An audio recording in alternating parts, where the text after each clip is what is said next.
आज ओयुजे राज्य संगठन तरफ आमर आह्वान क्रमे आम कोरापुट जिला सांबादिक संघ तरफ 3 दफा दाबी नहीं आज आम प्रतिवाद सभा करूँ से उद्देश्य रे आम राज्य मुख्यमंत्री को आमर पेंशन प्रोटेक्शन और एक्रिडेशन 3 दफा दाबी नहीं माने दाबी लिखित भाव मेमोरेंडम देचु।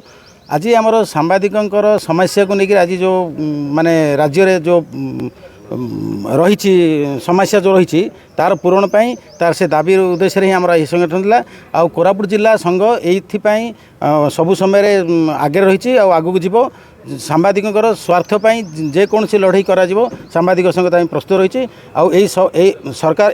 सरकार पूर्व सरकार भी किसी करनथिले माने यही समस्या प्रति ध्यान देनथिले। वर्तमान सरकार निर्वाचन पूर्व प्रतिश्रुति देइथिले यही समस्यार समाधान करा जिवो। वर्तमान से यही समस्यार समाधान करिवे बोली प्रतिश्रुति देइ आछंती किंतु आज जाय हेई पार नाही। सेथिपई सांबादिक मानकर दाबी आउ न्याय्य दाबी अन्य राज्य मानकर ये दाबी भी पूरण हो सारे पड़ोसी राज्य भी से दृष्टि राज्य सरकार तुरंत सांबादिक समस्या प्रति दृष्टि देवे आ सांबादिकर मौलिक समस्या है पेंशन प्रोटेक्शन आउ एक्रिडेशन ये 3टी दाबी को निश्चित पूरण करे बोली सांबादिक मान दाबी रही। नमस्कार।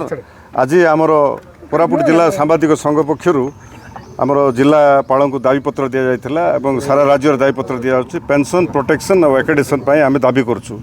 चलित गत सरकार भी किसी कर सरकार भी किसी करूना तो आमर दाबी जदि पूरण न हुए आम निश्चय विधानसभा घेराव करूँ और आम आंदोलन जारी रही। ओइजो तरफ आज आम करूँ ओडिशा यूनियन ऑफ जर्नलिस्ट तरफ आमर दाबी थिला 3टा दाबी थिला 3टा प्रमुख दाबी सह एवं देखो आज परिस्थिति सांबादिक को जहाँ मिलिया कथा जहाँ सुविधा देवा कथा ता दि जाऊँ अन्य राज्य तुलन में आम बहुत ये अवस्था अच्छू माने अवहेलित अवस्था अच्छू। तेणुक आमर दाबी जदि पूरण न हो आम भुवनेश्वर जाई विधानसभा घेराव